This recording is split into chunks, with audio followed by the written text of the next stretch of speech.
स्वागत करते हैं दर्शकगण आप सभी का इस विशेष कार्यक्रम में दर्शन नामक कार्यक्रम के जरिए हम आपको आध्यात्म की उस दुनिया में ले जाते हैं जहाँ पे हमको प्रभु के दर्शन पाते हैं, अध्यात्म के दर्शन पाते हैं।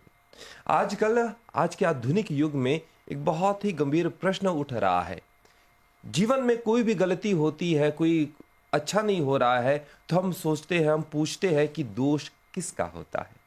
हमारे जीवन में कुछ अच्छा नहीं हो रहा है, दोष किसका होता है। बच्चे बिगड़ रहे हैं, बच्चे हाथ से छूट रहे हैं, दोष किसका होता है। स्वास्थ्य बिगड़ रहा है, दोष किसका होता है। हमारी ना बहुत ही पुरानी और बुरी आदत है कि जो भी कुछ होता है हमारी जिंदगी में हम दूसरों पर दोष निकालते हैं। दोष किसका होता है। चलिए आज अपने जीवन में थोड़ी समय निकालकर हम खुद के दोष में थोड़ा सा नजर हम डालते हैं और देखते हैं, इस कार्यक्रम के जरिए थोड़े से हम अपने जीवन में को सुधारते हैं और देखते हैं दोष हमारा कहाँ पे है और किस तरह हम सुधार सकते हैं। हम बात कर रहे हैं अभी योग के बारे में। इस पर अधिक बात करने के लिए आज हमारे स्टूडियो में आए हैं स्वामी सुखदेव महाराज जी। आपका हम स्वागत करते हैं महाराज जी। आप हिमालयन योगी है, एक मिस्टिक सीयर है, रहस्यदर्शी है। आप एक योग की जानकारी रखते हैं, हठ योग, आयुर्वेदा, मनोविज्ञान, समाज शास्त्र, दर्शन शास्त्र, वैसे अनेक आपका हमारे हिंदू धर्म, सनातन धर्म का आपका बहुत ही बड़ा ज्ञान है। स्वागत करते हैं आपका जी। बहुत ही अच्छा लगेगा आपसे बात करते हुए। सबसे पहले थोड़े से अपने बारे में बताइए। धन्यवाद। मैं स्वामी सुखदेव, एक अंतर्राष्ट्रीय योग एंड मेडिटेशन गुरु, भारत से सभी मॉरिशस वासियों का मैं पहले तो तहे दिल से, हृदय से, जो भी हमको देख रहे हैं, सुन रहे हैं, उनका हम स्वागत करते हैं। और आप सभी लोगों का भी जो ऐसे परोपकार के कार्य, सोशल वेलफेयर के कार्य आप अपने अथक प्रयास से, अपने सहयोग के, अपनी आपकी जो भी टीम है, उन सब के सहयोग के द्वारा जो मॉरिशस के लोगों के लिए इस चैनल के माध्यम से, जो अपना राष्ट्रीय चैनल है, इसके माध्यम से अनेक उपयोगी चीज़ें और महत्वपूर्ण व्यक्तियों के विचारधारा को लेकर के आते हैं। ये बड़ा सम्माननीय है, बड़ा सराहनीय कदम है। अपने बारे में 16 वर्ष की एज से जब हमारा गुरुकुल का लाइफ था, वैसे उससे पहले थोड़ा सा अगर देखा जाए तो 14 वर्ष की एज में शरीर से तो हम ऐसे थे, पतले दुबले थे, हल्के फुल्के। तो स्कूल में पढ़ने जाते थे तो बच्चे थोड़ा सताते थे हमारे लिए, कमज़ोर समझ के। तो उस समय जो है हमारे कुछ ऐसे आर्मी से जुड़े हुए लोगों के बच्चे थे, हमारे जो फ्रेंड्स कह सकते हैं बचपन में। तो उन्होंने प्रेरणा दिया कि एक बहुत अच्छा एक पतला दुबला फाइटर हुआ था, क्योंकि उस ज़माने में, ये 93 की बात है, 93 की बात है कि उस ज़माने में टीवी ही हुआ करते थे, VCR वगैरह थोड़ा चलते थे। तो उन्होंने कहा कि आप अगर स्वस्थ और मजबूत होना चाहते हैं तो आप कराटे सीख लीजिए, kung fu karate, taekwondo, kick boxing, इस तरह की चीज़ें। तो मैंने वो क्या होता है, बोले एक ब्रूस ली हुआ है, चाइनीज़ फाइटर, एकदम हल्का फुल्का था लेकिन बहुत लोगों को वो धराशायी कर देता था। तो हमने कहा ऐसे ही आदमी हमको चाहिए, ऐसा ही व्यक्ति चाहिए जिसको फॉलो करके जो हम मजबूत बन सकें और हम अपने साथ साथ जो औरों को भी जो है डिफेंस कर सकें, बचा सकें। तो हमने 2 वर्ष हमने ताइक्वांडो और किक बॉक्सिंग की प्रैक्टिस की, मैंने प्रोफेशनली। और मैं भारत में जो अपना उत्तर प्रदेश है उसका स्टेट गोल्ड मेडलिस्ट रहा हूँ, 94-5 में रहा हूँ। उसके बाद में फिर मेरे मन में एक जिज्ञासा आई कि हम प्रोफेशनल फाइटर कैसे बने और अच्छा है, हम हल्के कद के हैं और अपने से ज़्यादा को कैसे धराशायी करें। तो किसी ने कहा कि मांस खाओ, ये करो, वो करो। अब चूँकि हम शुद्ध शाकाहारी परिवार से भी हैं और हनुमान जी की पूजा करते थे, माँ दुर्गा की, तो हम जिस तरह के देवी देवताओं की पूजा करते थे वो अलाउ नहीं करते ये उपासना पद्धति। तो क्या किया जाए, तो किसी ने कहा हनुमान जी की सिद्धि करिए, इससे आपके अंदर एक सुपर नेचुरल पावर का आपको सहयोग मिलेगा, तो आप औरों को भी, इसमें तगड़े तगड़े लोगों को भी आप पटक सकते हो, माने नॉकआउट कर सकते हैं अगर फाइटिंग के दृष्टिकोण से देखा जाए। ऐसे सोचते सोचते हम साधना में चले गए, गुरुकुल के लाइफ में, गुरुकुल के जीवन में हम चले गए। तो वहाँ पर अपनी सेल्फ प्रैक्टिस तो करते ही थे, लेकिन धीरे धीरे साधु महात्माओं का आना जाना गुरुकुल में रहता है, स्वामी लोगों का। तो उन्होंने कहा, कहाँ तुम चक्कर में पड़े हुए हो कि किसी को मारना पीटना, हाथ पांव अपना तोड़वाना, दूसरे का तोड़ना। बोले कि ऐसी पावर प्राप्त करो, ऐसे को जानो कि फिर जानना शेष ना रहे। माने इस शरीर से भी ऊपर हट करके कुछ कार्य करो, एक चेतना के लेवल पर, एक ऊर्जा के लेवल पर, एक आध्यात्मिक स्तर पे। तो हमने पढ़ाई के साथ साथ, माने जो एकेडमिक पढ़ाई थी उसके साथ साथ हमने योग है, मेडिटेशन है, एस्ट्रोलॉजी है, आयुर्वेदा है। आयुर्वेदा में तो हमारे ऐसे गुरु थे, अब वो ऑफ हो गए, डेड हो गए हैं, कि जो धागा बांध के नवज को देखते थे। जैसे हमारे भारत में महिलाएं लोग उनसे मजाक करते थे, गुरु जी हमारा हाथ मत पकड़िए, ऐसी धागा बांध करके आप बताइए। तो वो 1 मीटर का लगभग धागा बांध देते थे रेस में, और धागा पकड़ के देखते थे और उससे बताते थे तुम्हारे शरीर में क्या प्रॉब्लम चल रही है। मुझे बड़ा चमत्कारी लगा, तो मैंने भी वो विद्या सीखी। ये सब आपने गुरुकुल में सीखे? गुरुकुल के एक्स्ट्रा जो गांव देहात में, जंगलों में या कोई गांव में जो गुरु लोग रहते थे, गुरुकुल में तो हमने संस्कृत की माने एकेडमिक पढ़ाई किया, हॉस्टल में माने छात्रावास में रहते थे। लेकिन इसके अलावा हम जाते थे घूमने पार्ट टाइम लर्निंग के लिए, तो उनसे सीखते थे, उनकी सेवा करके, हाथ पांव दबा के, बड़े बूढ़े थे तो ये ज्ञान लिया। तो धागा बांध के तो नहीं, लेकिन हमने हाथ को पकड़ के नवज देखने की कला उस समय सीखी थी, और लगभग 2.5 से 3 साल प्रैक्टिस किया। लेकिन उसके बाद मेरे मन में एक विचार, और काफ़ी हद तक हमने इसमें महारत हासिल किया। उसके बाद मेरे मन में विचार आया कि हम हनुमान जी की भक्ति करते हैं, जो कि ब्रह्मचारी हैं, और हाथ जोड़ना छुआछूत नहीं है। हाथ जोड़ना हमारे ऋषि मुनियों का एक फिजियोलॉजी के अनुसार एक विज्ञान था, कि संक्रमण से बचने के लिए, स्वच्छता को ध्यान अपनी बनाए रखने के लिए, ताकि। और दूसरा ये होता है, कोई व्यक्ति मांसाहारी और आप शुद्ध शाकाहारी हैं, और आप जब किसी को टच करते हैं तो ऊर्जा ट्रांसफर होती है, एक दूसरे की एक्सचेंज होती है। ये योग, साइंटिफिक योग का कॉज है। एक प्रश्न मैं यहीं पे मैं पूछना चाहूंगा, जब हम किसी से हाथ मिला रहे हैं, आप कह रहे हैं कि ऊर्जा मतलब एनर्जी ट्रांसफर होती है। हम सब जानते हैं कि हम सभी के शरीर में एनर्जी होती है, फिजिक्स भी ये भी कहता है। तो अगर मेरे अंदर में कोई अच्छी एनर्जी होती है, मैंने हाथ मिलाया दूसरे के साथ, बुरी एनर्जी होती है तो ट्रांसफर होता है, क्या उनकी बुरी एनर्जी मुझ में आ जाएगी? बिल्कुल इन्फ्लुएंस पड़ता है। यदि हम जो है उस एनर्जी को डिस्ट्रॉय करने के लिए कैपेबल नहीं है, तो हम हमारे अंदर बुरे विचार, उनके बुरे जो थॉट हैं, थॉट वेव्स हैं, उनकी जो थिंकिंग वेव्स हैं, वो हमारे को हावी होते हैं। तो कभी कभी आपने देखा होगा कि आप घर में बैठे हुए हैं, शांति से बैठे हो, अचानक आपके अंदर बेईमानी का भाव आ जाता है, या भ्रष्टाचार का भाव आ जाता है, या किसी के साथ धोखा देने का भाव आ जाता है, विचार आ जाता है। तो ये ऐसे ही नहीं आ रहा है, आप तो एकदम जो है निर्लेप बैठे हुए थे, नॉन अटैच्ड बैठे थे, तो कहीं से तो आ रहा है। यस, वो फ्लो घूम रहा है जो है वातावरण के अंदर। या फिर आप ऐसे लोगों के संपर्क में से अभी अभी निकल के आए हैं कि जहां से आपका ऑरा जो है इन्फ्लुएंस्ड हो गया है, और आपको पता भी नहीं चला। आपको पता तब चलता है जब आप एक मेडिटेशन में विटनेस की तरह बैठते हैं, माने सेल्फ एनालिसिस करते हैं कि ये हो क्या रहा है मेरे साथ में। तो ये चीजें वो कैच कर सकते हैं जो लोग योग और ध्यान के साधक हैं, यात्री हैं। स्वामी जी, हमारे बहुत सारे प्रश्न हैं। आपने शुरुआत है कि आपने कहा कि आपके जीवन मतलब आध्यात्म जीवन और आपकी शिक्षा दीक्षा कहाँ पे हुई है, गुरुकुल में भी और जंगलों में भी साधु संतों के बीच में। एक प्रश्न हमारा होता है, क्योंकि समय सीमा के कारण हम छोटे समय में बहुत सारे ज्ञान प्राप्त करना चाहते हैं। योग का मतलब क्या है? योग क्या है? देखिए, योग का जो अर्थ है बहुत सादा सिंपल है, इसको हम लोग जो है कॉम्प्लिकेटेड नहीं बनाएंगे।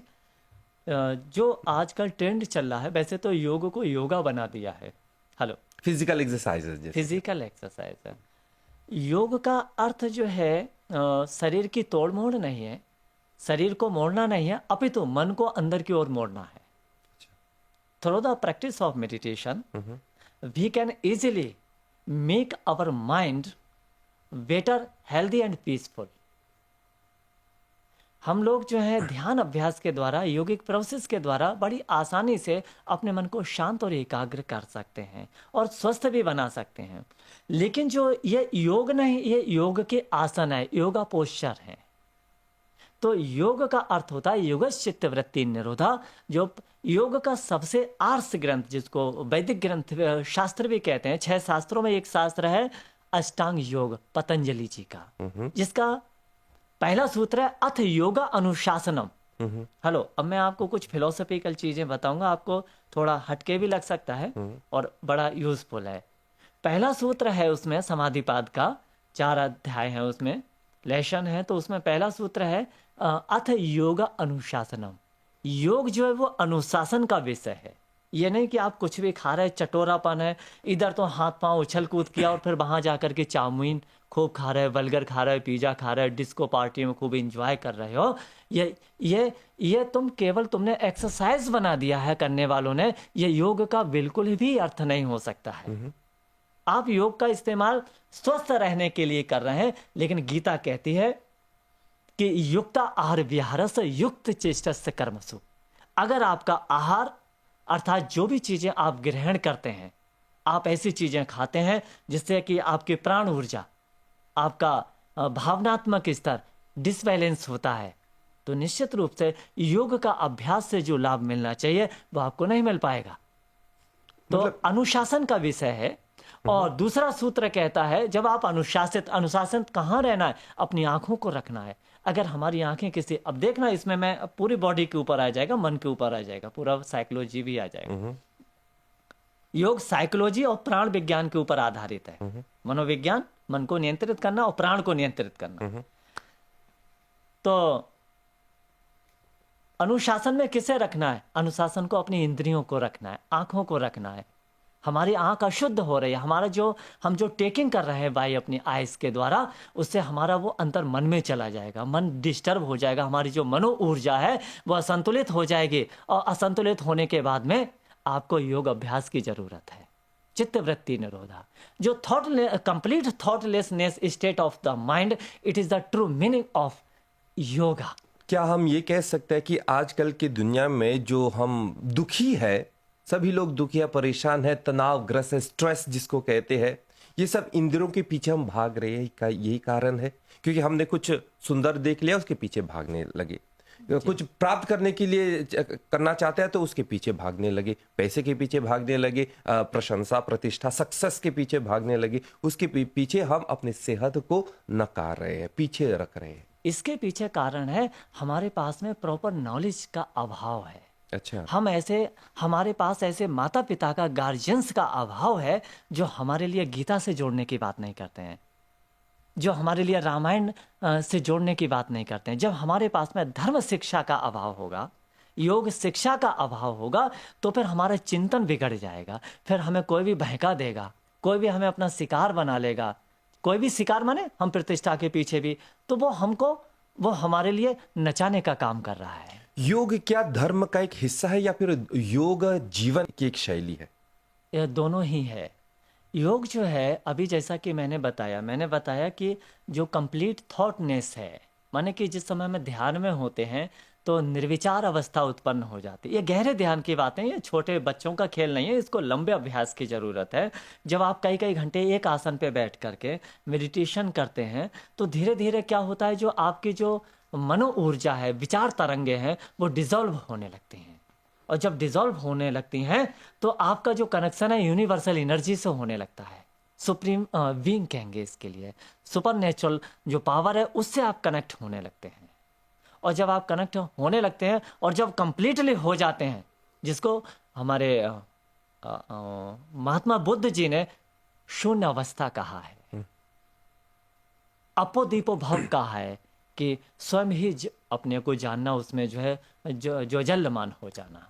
तो ये तो योग का एक अपना वास्तविक अर्थ है। लेकिन जो आप धर्म की बात कर रहे हैं, यहाँ पर दूसरा प्रश्न है कि जो धर्म है, धर्म के 2 अर्थ हैं यहाँ पर। अगर मैं संस्कृत की ग्रामर के अनुसार, ग्रामेटिकली अगर मैं इसका अर्थ लूंगा तो धर्म का अर्थ होता है धृ धातु से धारण करना। क्या करना? धारण करना। अब सब चीज वो एसेंशियल पावर की तरफ चली जाएगी। धारण करने का अर्थ होता है हमने जो फिजिकल लाइफ में, हमने जो भौतिक जीवन में जो नीति नियमों को धारण कर रखा है, अपना रखा है। जैसे कोई मुसलमान है तो उसने इस्लाम की नीतियों को अपना लिया है, उसने उसी कल्चर में पैदा हुआ, उसके अनुसार वो अपना जीवन जी रहा है, लाइफ स्टाइल है। हम हिंदू धर्म में पैदा हुआ है तो आरती करना, पूजा करना, है ना, घंटी बजाना, मतलब सबका अपना रिस्पॉन्सिबिलिटी हाँ, होती लेकिन है, अभी धर्म होता है। जी, ये भौतिक प्रोसेस है। ये सामाजिक व्यवस्था को, जीवन शैली को, बेहतर सामाजिक संतुलन को बनाए रखने के लिए हमने इसको धर्म से जोड़ दिया। लेकिन जो धर्म का तात्विक अर्थ है, एसेंशियल जो मीनिंग है, धर्म का अर्थ होता है धारण करना। जिस शक्ति ने इस शरीर को धारण कर रखा है, माने बॉडी को जो चला रहा है, उसको धर्म कहते हैं। धारयति इति धर्म, धार्यति इति धर्म। और जो पूरे संसार के लिए जो चला रहा है, जड़ और चेतन के लिए जो गतिमान है, जो गतिशील है, वो ऊर्जा, जो शाश्वत ऊर्जा है, वही धर्म है। और सनातन उसको कहते हैं जो कभी खत्म नहीं होता है, जो that is not by man made, जो मनुष्य के द्वारा बनाया जाता है, वो शाश्वत धर्म नहीं हो सकता है। वो नीतियां हो सकती हैं, वो पॉलिसीज हो सकती हैं। जी, तो मतलब जो मनुष्य के लिए जो जो प्रकृति से जुड़ा हुआ है वह धर्म है। धारयति इति धर्म, मतलब जिस समय में हम जिस रिस्पॉन्सिबिलिटी को धारण करते हैं वही धर्म होता है। हम रिस्पॉन्सिबिलिटी को जिसको धारण करते हैं वो सामाजिक धर्म है। हेलो, वो सामाजिक धर्म है। आप यहाँ पर बैठे हुए हैं, मैं यहाँ बैठा हूँ, अपना अपना धर्म का ड्यूटी भी कह सकते हैं, हम लोग अपने कर्तव्य का पालन कर रहे हैं, ये सामाजिक धर्म है। लेकिन एक आध्यात्मिक धर्म होता है, एक इटर्नल रिलीजन होता है, जो कि कभी नष्ट नहीं होता है, इंडेस्ट्रक्टिबल होता है। वही सब मनुष्य का लक्ष्य होता है, जीवन का लक्ष्य होता है, होना चाहिए। अभी आप बात कर रहे हैं योग के बारे में। क्या अपने जीवन को सुधारने के लिए, अपने जीवन को अच्छा बनाने के लिए योग महत्वपूर्ण है? योग जैसे आप बता रहे हैं, अष्टांग योग वाला, पतंजलि ऋषि के योग वाला, क्या जीवन को अच्छा बनाने के लिए योग महत्वपूर्ण है? मैं कहना चाहूँगा, थोड़ा सा इसमें संशोधन करूँगा। जीवन तो हमारा साफ सुथरा है। परमात्मा ने आपको एकदम कोरे कागज की तरह भेजा है संसार में। जीवन को नहीं सुधारना है, हमें जीवन से जुड़ना है। हमारे जो दोष है, जो त्रुटियां हैं, वो हमारे मन में है। मन के अंदर अच्छाई बुराई रहती है। जीवन तो निर्दोष है। जीवनम सर्वभूतेषु, माने कृष्ण ने कहा है मैं सभी प्राणियों में जीवन हूँ। जीवन तो एक धारा है, शाश्वत धारा है, जो कभी मनुष्य शरीर में गति कर रही है, मूवमेंट कर रही है, कभी चींटी बन के कर रही है। तो जीवन तो एक फ्लो का नाम है। जीवन में कुछ नहीं करना है छेड़छाड़, हमको केवल मन को शुद्ध करने के लिए अच्छी नीति, अच्छे कर्म और अच्छी प्रक्रियाओं से गुजरना है।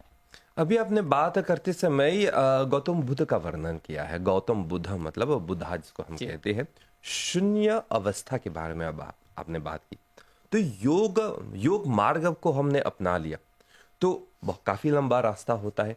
शून्य तक पहुंचने के लिए समय कितना लगता है? इसमें समय मैटर नहीं करता है। इसमें बिल्कुल समय, मैं यहाँ को आपको बड़ी रोचक कहानियों के, हालांकि मैं कथावाचकी नहीं करता हूँ, मैं प्योर जो है स्पीकर हूँ, माने मोटिवेटर हूँ। इसमें बहुत मजेदार आपके लिए कहेंगे। आपका प्रश्न बहुत अच्छा है, और जो इंडिया बहुत दूर देश से भी हमको देख सुनेंगे लोग, जो है हमसे भी, आपके इस लिंक को हम अपने उस पे भी डालेंगे, आप व्हाट्सएप पे भेजिएगा, ताकि ये बहुत सारे लोग MBC के दर्शक बने। बिल्कुल। तो आपने प्रश्न किया कि ये शून्य तक का जो सफर है, जो यात्रा है, उसमें कितना टाइम ड्यूरेशन लगता है। ये कालाधीन नहीं है, ये कालाधीन नहीं है, क्योंकि हम अकाल पुरुष की साधना कर रहे हैं। अपने जो सरदार सिख धर्म में अकाल पुरुष कहते हैं। थोड़ा सा 1 मिनट मैं दर्शकों को बताना चाहूंगा। शून्य का मतलब है जीरो। जीरो का मतलब है, मतलब हमारी कोई इच्छा नहीं है, हम कुछ नहीं चाहते हैं। उस लेवल तक, उस अवस्था तक पहुंचने के लिए प्रश्न हमारा है कि कितनी अवधि, कितना समय लगता है। हाँ स्वामी जी बताइए। तो मैं कह रहा था कि आपने बहुत अच्छा प्रश्न किया। आपने अपने हिंदू धर्म में एक कहानी सुनी है छोटी सी, ध्रुव के बारे में। ध्रुव जो जंगल में चले गए थे, जिनकी सौतेली माता ने फटकारा था, उनकी आलोचना किया था, धक्का देके पिता की गोद से उतार के कहा कि तेरे को जन्म लेना है तो पिता की गोद में बैठना है, तो मेरे गर्भ से पैदा होना होगा। ध्रुव जी की सौतेली माँ ने कहा।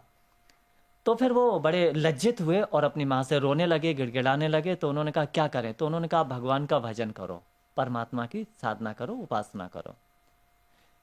उन्होंने केवल 6 मंथ में, केवल 6 महीने में अपने आत्म तत्व को जाना। केवल 6 महीने? केवल 6 महीने में, विद इन 6 मंथ। हमको पूरा एक जन्म लग रहा है। मतलब कई आप समझिएगा, ये असल में क्या ना, चेतना पतित होती जा रही है मेरे भाई। हमारा जो है नैतिक और चारित्रिक और जो है वो चेतना का स्तर गिर रहा है। इसलिए थोड़ा सा आपके लिए लग रहा है ये बहुत कठिन है। ये बहुत इजी है उन लोगों के लिए जो अपनी महत्वाकांक्षाओं पे करीब करीब कंट्रोल पा चुके हैं, उनके लिए बहुत इजी मैटर है। तो चर्चा चल रही थी, ध्रुव जी जो थे, अब आता है किसी ने सवाल किया कि गुरुदेव ये 6 महीने में कैसे प्राप्त कर लिया, ऐसा कैसे हो सकता है, शून्य को कैसे उपलब्ध हो गए। तो इनके पिछले जन्म की उसमें भी पिछले जन्म के बारे बुद्ध के उसमें भी पिछले जो बौद्ध कथाओं में आता है पिछले जन्म के बारे में।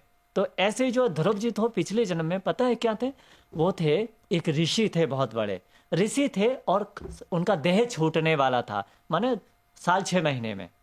उनके पास में राजा महाराजा आए। आपको बहुत लॉजिकफुल ये कहानी लगेगी, हंसी भी आएगी और बहुत इसमें अच्छा महसूस करेंगे। मतलब ध्रुव के जन्म से पहले, एक पहले जन्म का वो ऋषि थे, क्योंकि एक जन्म में कोई महापुरुष तो नहीं बनता है, ये जन्म जन्म की यात्रा होती है।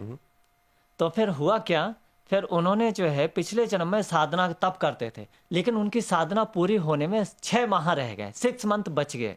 और हुआ क्या, इसी बीच में राजा रानी उनके शिष्य थे, जैसे आजकल पैसे वाले साधु महात्माओं के या जो योग्य व्यक्ति होते हैं जाते आते हैं प्रणाम करते हैं।